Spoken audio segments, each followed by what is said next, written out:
हरिः ओम तत्सत् श्रीमते रामचंद्राय नमः। श्रीमते रामानंदाचार्याय नमः। श्रीमते मलूकदासाय नमः। प्रहलाद नारद पराशर पुंडरीक व्यासाम्बरीश शुक शौनक भीष्म दाल्भ्याम रुक्मांगदार्जुन वसिष्ठ विभीषणादीन पुण्यानिमान् परम भागवतां नमामि। श्री राम जय जय राम। हरिशरणम भक्तवांछा कल्पतरु भक्तवत्सल शरणागत वत्सल दीनबंधु दया सिंधु कृपा सिंधु भगवान श्री हरि की असीम अनुकंपा से हम आप सब इस विशुद्ध सत्संग में बैठकर मनुष्य जन्म धारण करने का सर्वोत्कृष्ट साधन सत्संग श्री रामानंद संप्रदाय वैभव वर्णन के 93वें एपिसोड में प्राप्त कर रहे हैं।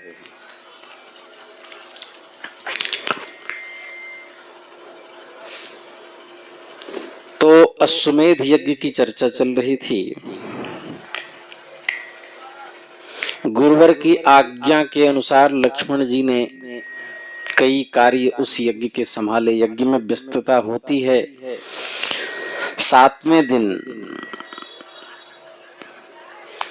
जानकी जी के साथ साथ भगवान रामचंद्र ने मक्खन आदि का उबटन लगाकर स्नान किया, अंजन लगाया और तुहड़ी आदि बाजे, वेद मंत्र, नगर की स्त्रियों के गीत और प्रवासियों की जयध्वनि होने लगी। आकर उस सुंदर मंडप में एक चित्रासन पर बैठे। तब भगवान वशिष्ठ तथा अरुंधति को उन्होंने सुंदर सुंदर रेशमी वस्त्र दान किए। इसके अनंतर पूर्ववासियों को, पूर्ववासिनी नारियों को, माताओं को, बहुओं को, साधुओं को, नगर निवासी सब विप्रों को, मित्रों को, बांधवों को, परिवार के लोगों को, नारियों को और मंत्रियों को, सेनापतियों को, सैनिकों को, वेश्याओं को, दास दासियों को, नटो नर्तकों को, चांडाल से लेकर ऊंच जाति तक के प्रत्येक मनुष्य को अच्छे अच्छे वस्त्र दान किए, जिसमें सुनहले तार का काम किया गया था। मोती माणिक्य आदि झुब्बे चारों ओर लटक रहे थे और उनकी झुब्बी की झालरियां बड़ी ही सुशोभित हो रही थीं। तब नीलम पुखराज आदि मणियों से सुसज्जित एक सुंदर वस्त्र जानकी जी के कंधे पर रखा ठाकुर जी ने। तब दर्पण की तरह चमकती हुई बिजली की तरह जिसमें तेज था और सुवर्ण के तार जगह जगह उस तार के बेल बूटे बने हुए थे, ऐसे एक वस्त्र को लेकर रामचंद्र जी ने स्वयं पहना। उसके ऊपर उपरना धारण की, तरह तरह के आभूषण पहने। भगवान ने कानों में कुंडल धारण किए, मोती की मालाएं पहनी और हाथों में बाजूबंद पहने और गहने पहने। तब भगवान वशिष्ठ ने मोतियों के चौक के ऊपर रामचंद्र जी तथा सीता जी को बिठलाया और अपने शिष्यों तथा ऋषियों के साथ साथ सबसे पहले भगवान राम के द्वारा गणेश गौरी आदि का पूजन करवाया, पुण्याहवाचन कराया और यज्ञ की दीक्षा जानकी जी रघुनंदन को दी। कई जगह आया है तो कल्प भेद हरिचरित सुहाए, भांति अनेक मुनीसन गाए। तो कल्प भेद में जानकी जी महर्षि वाल्मीकि के यहाँ है, स्वर्ण की जानकी बना करके अश्वमेध यज्ञ किया। कई कल्प में अश्वमेध यज्ञ की दीक्षा के समय भगवती ठाकुर जी के साथ विद्यमान है। ध्वजारोपण की विधि हुई, जैसे परसों ही आवाहन अखाड़ा के महात्मा साधु नागाओं ने, महापुरुषों ने प्रयागराज महाकुंभ में ध्वज का आरोप किया। 16 ऋत्विजों का वर्णन भगवान ने किया। संपूर्ण कर्मों के ज्ञाता वसिष्ठस्तत्र सजातो ध्वर्युः सकल कर्मवत्, अध्वर्युः सकल कर्मवित्, सकल कर्मणम वेत्तीति, सकल कर्मवित् जानने वाला, विज्ञाने। और ब्रह्मा भूत स्वयं ब्रह्मा होता गाधि सुतो ह्यभूत, उद्गाता भूच्छता नदो, गुरुर्यो जनकस्य च यमो बभूव शमिता कश्यपाद्या मुनीश्वराः। संपूर्ण कर्मों के ज्ञाता भगवान वशिष्ठ स्वयं अध्वर्यु बने और स्वयं ब्रह्मा जी ब्रह्मा बने, विश्वामित्र होता बने और शतानंद उद्गाता बने जो जनक जी के गुरु जी थे। इस प्रकार इसके अनंतर कश्यपादि मुनियों को रामचंद्र जी ने ऋत्विक बना करके वर्ण किया। इनके अतिरिक्त सैकड़ों ऋषियों का रामचंद्र जी ने अन्यान्य कार्यों के लिए वर्ण किया। इनके अतिरिक्त भी सैकड़ों ऋषियों का पूजन किया। यथा समय कुंड में अग्नि स्थापन करके यज्ञों के पात्रों को अनेक स्थानों पर रखा गया। विधि पूर्वक श्याम कर्ण घोड़े का पूजन हुआ। पृथ्वी की दक्षिणावर्त परिक्रमा करने के लिए उसे छोड़ दिया गया। उसकी रक्षा के लिए सुमंत के साथ शत्रुघ्न को भेजकर भगवान ने आदेश दिया कि जाओ इनकी रक्षा करो। तब इधर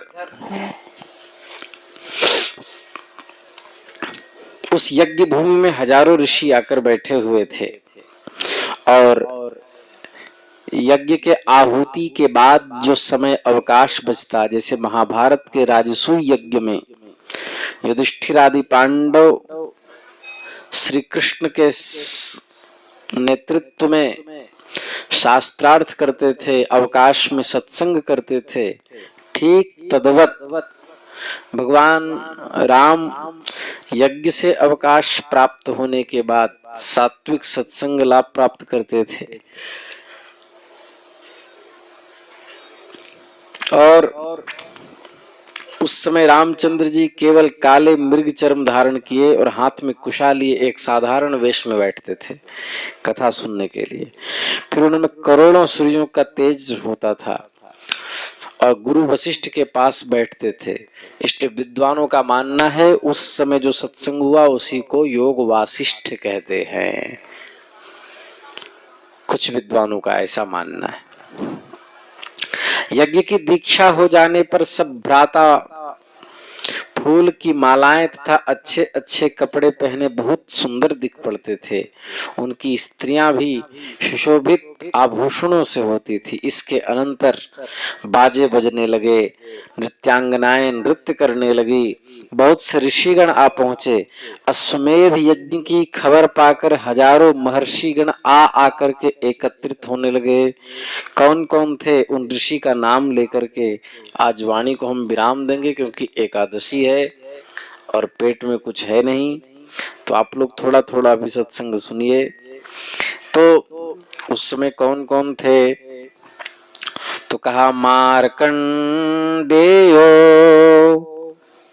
मृकंडश्च च्यवनो मुद्गलो सितः जामदग्न्यो देवलश्च व्यासो नारायणः क्रतुः विभाण्डको नारदश्च तुम्बुरुर्गालवो मुनिः शिवदासो भानुदासो हरिदासो महातपाः शिववर्मा रुद्रवर्मा शिवशर्मा मुनीश्वरः एकशृङ्गश्चतुश्शृङ्गः सप्तशृङ्गस्त्रिशृङ्गकः तिलभाण्डो भृगुश्चैव भार्गवो वाक्पतिस्तथा धौम्यः कण्वश्चैकपादस्त्रिपादश्चोर्ध्वबाहुकः। तो उस समय भगवान कश्यप, अत्रि, भरद्वाज, विश्वामित्र, गौतम, मार्कंडे, मृकंड, च्यवन, जमदग्नि, मुद्गल, असित,